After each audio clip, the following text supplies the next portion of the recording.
नमस्कार, मी संदीप खळे आणि आपण पाहताय वास्तव मराठी. वास्तव मराठीच्या माध्यमातून आपण दूध भेसळ या विषयावर पुन्हा एकदा चर्चा करणार आहोत. चर्चेचं कारण असं आहे की ज्या मंचर शहरामध्ये किंवा मंचर परिसरामध्ये दूध भेसळखोरांची टोळी पकडली, त्याच मंचरमध्ये आज दूध भेसळखोरांना कडक कारवाई करा आणि तुकाराम मुंडेंना पाठिंबा देण्यासाठी महाएल्गार मोर्चा होतोय आणि या मोर्चामध्ये सर्वपक्षीय कार्यकर्ते सहभागी होणार आहेत. राज्यातील काही आमदार खासदारही या मोर्चामध्ये सहभागी होणार आहेत. या मोर्चामधून दूध भेसळखोरांवर कारवाई व्हावी ही रास्त मागणी असणार आहे. मात्र या दूध भेसळीला फक्त दूध भेसळखोरच जबाबदार आहेत का?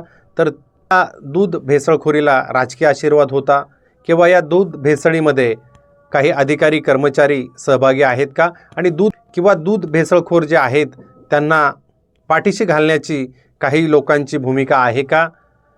यावर या मोर्चामध्ये काय चर्चा होते त्यावरच या भेसळखोरांच्या विरोधात निघलेल्या महामोर्चाचं भविष्य ठरणार आहे.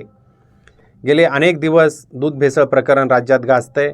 तब्बल 2 लाख लिटर दररोजचं दूध संकलन कमी झाले. त्यामुळे दूध भेसळीची व्याप्ती खूप मोठ्या प्रमाणात होती. सर्व स्तरातून तुकाराम मुंडे यांचं कौतुक केलं गेलं आणि विधिमंडळातही प्रामुख्याने भाजपच्या आमदारांनी तुकाराम मुंडेंच्या या कामाचं कौतुक केलं आणि याच्यावर आवाज उठवला. या उलट विरोधी पक्षाने याकडं साप डोळे झाक केलेले आहे.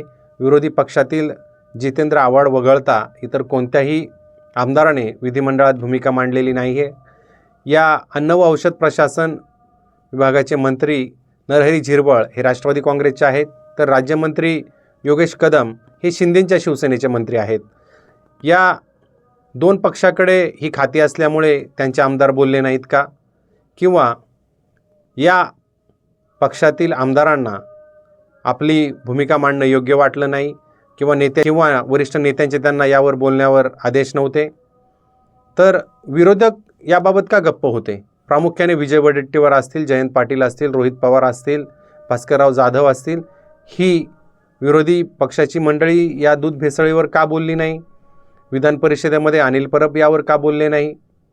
या भाई जगताप का बोलले नाहीत? याबाबतही लोकांमध्ये नाराजी आहे. सत्ताधाऱ्यांचं एक वेळेस आपण समजून घेऊ शकतो, ते सत्तेत आहेत, सत्तेचं राजकारण करत असताना आपल्या सहकारी पक्षाची भूमिका समजावून घेणं गरजेचं असतं. मात्र विरोधी पक्षाला मात्र जनतेचे प्रश्न मांडणं गरजेचं असताना ते यावर का बोलले नाहीत? अशी राज्यातली परिस्थिती असताना आज मात्र मंचरमध्ये महाएल्गार मोर्चा काढला जातोय आणि या महाएल्गार मोर्चामध्ये सर्वच पक्षाचे प्रतिनिधी सहभागी होणार आहेत. शरद पवारांच्या राष्ट्रवादी काँग्रेसचे जिल्हाध्यक्ष देवदत्त निकम यांच्या नेतृत्वाखाली हा मोर्चा होतोय. त्याच्यामध्ये उद्धव ठाकरेंची शिवसेना, शिंदेंची शिवसेना आणि भाजपा पक्षाचे पदाधिकारीही सहभागी असणार आहेत. माध्यमांसमोर येऊन यांनी आपल्या भूमिका यापूर्वी स्पष्ट केलेल्या आहेत. या भूमिका स्पष्ट करत असताना त्यांनी सत्ताधारी पक्ष राष्ट्रवादी काँग्रेसला यामध्ये टार्गेट केलेलं आहे. या विभागाचे आमदार दिलीपराव वळसे पाटील यांना सोशल मीडियामधून टार्गेट केलं जात आहे आणि वळसे पाटील यांच्या पक्षाचे पदाधिकारी यांची नातेवाईक भेसळखोरीमध्ये आल्यामुळे वळसे पाटलांना टार्गेट केलं जात आहे असं एक बोललं जात आहे. तर वळसे पाटील यांनी माध्यमांसमोर येऊन आपली भूमिका मांडलेली आहे. मात्र विधिमंडळात वळसे पाटील न बोलल्यामुळे वळसे पाटलांबाबत विरोधक आक्रमक आहेत आणि या मोर्चामध्येही वळसे पाटलांनाच टार्गेट करतील का, की हे राज्यभर पसरलेल्या भेसळखोरांना टार्गेट करण्याचा, त्यांना जेलमध्ये पाठवण्याचा या मोर्चामधून प्रयत्न होईल? हे आपणाला मोर्चामध्ये सहभागी झालेल्या नेत्यांच्या भाषणांवरून दिसेलच. मात्र पहिल्यांदा या भेसळखोरांच्या विरोधात एवढं मोठं आंदोलन उभं राहतं आहे, ही एक चांगली बाब आहे. ही शेतकऱ्यांच्या दृष्टीनं एक महत्त्वाची बाब आहे. कारण शेतकऱ्याचं कष्टाने उत्पादित केलेलं दूध या भेसळखोरांमुळे कवडीमोल किमतीने विकावं लागत होतं. असे मोर्चे गावागावात उभे राहिले तर शेतकऱ्याच्या दुधाला भविष्यात चांगला बाजारभाव भेटेल आणि दुधामध्ये यापुढे भेसळ होणार नाही किंवा भेसळ होऊ नये म्हणून सरकार कडक कायदे करेल. एक जनभावना या भेसळखोरांच्या विरोधात उभी राहील आणि त्याचा फायदा भविष्यात शेतकऱ्यांना होईल अशी अपेक्षा या मोर्चाच्या निमित्तानं आपण करूया. मात्र ही आशा करत असताना एकटे तुकाराम मुंडे आल्यानंतर या FDAमध्ये एवढा बदल का झाला? यापूर्वीचे अधिकारी यापूर्वीचे कर्मचारी या भेसळखोरीमध्ये समाविष्ट होते का, आणि या अधिकारी आणि कर्मचाऱ्यांवरही कारवाई झाली पाहिजे असा एक सूर निघतोय. या सुराबाबत महाएल्गार मोर्चामध्ये राजकीय पक्षाचे नेते बोलतील का, आणि ज्या पक्षाच्या कार्यकर्त्यांनी मोर्चामध्ये सहभाग घेतलाय त्यांचे विधिमंडळातले नेते का बोलले नाहीत? देवदत्त निकम या ठिकाणी खूप आक्रमक होऊन या मोर्चाचं नियोजन करतायत, मात्र विधिमंडळामध्ये त्यांचे नेते जयंत पाटील असतील, रोहित पवार असतील, त्यांनी या दूध भेसळखोरांच्या विरोधात का भूमिका मांडली नाही? एकनाथ शिंदेचे जिल्हाप्रमुख आणि कार्यकर्तेही या आंदोलनामध्ये सहभागी होत आहेत. तर एकनाथ शिंदे यांची भूमिका काय आहे हेही जनतेसमोर पुढे येणं गरजेचं आहे.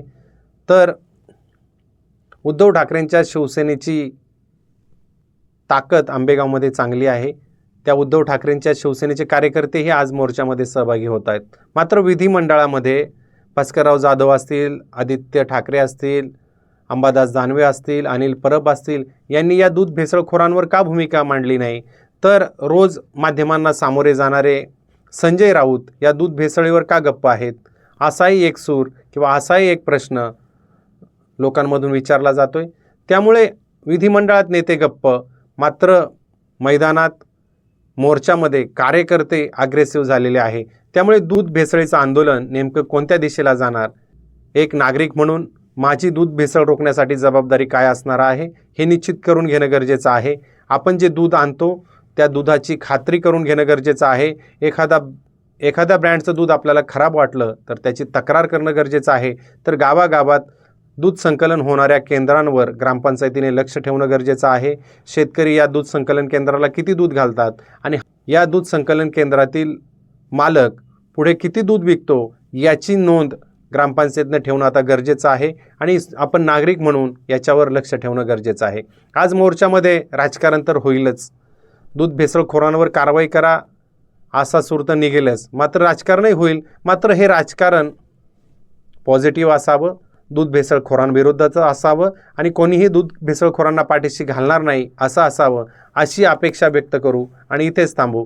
उद्या मोर्चामध्ये नक्की काय झालं याची अपडेट तुम्हाला देत राहू, आणि राज्यभर या दूध भेसळखोरांवर जे तुकाराम मुंडे कारवाई करतायत त्या तुकाराम मुंडेंच्या या दूध भेसळीच्या कारवाईला पुन्हा एकदा पाठिंबा देऊ, आणि अशीच दूध भेसळखोरांवर कारवाई करून त्यांना जेलमध्ये टाका अशी मागणी करू आणि इथेच थांबू.